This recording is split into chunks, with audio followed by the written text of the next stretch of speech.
Hi, I'm Arvind Ganeshan and I'm the president of Nativus Initiative Incorporated. Recently, we've come out with a new program, NC StreamWatch Plus, and we thank you for your interest in this program. NC StreamWatch Plus is a citizen science research program that focuses on bringing in high schoolers, undergraduates, and other interested groups in a science research program. This program will focus on aquatic ecological research with respect to freshwater streams, lakes, and watersheds. NC StreamWatch Plus is not officially affiliated with the state of North Carolina's pre-existing StreamWatch program. However, it does serve as an addendum that is based by a nonprofit for this pre-existing program.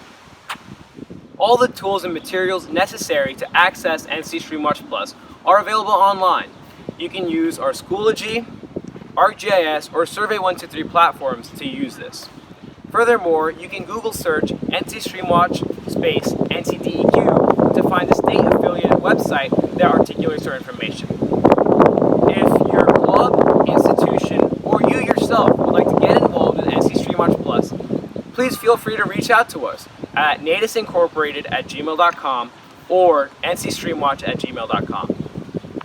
Our Schoology, under our Familiarize tab, has a number of field guides, stream manuals, and research documents that will teach you, your club, or institution how to conduct this advanced stream research protocol.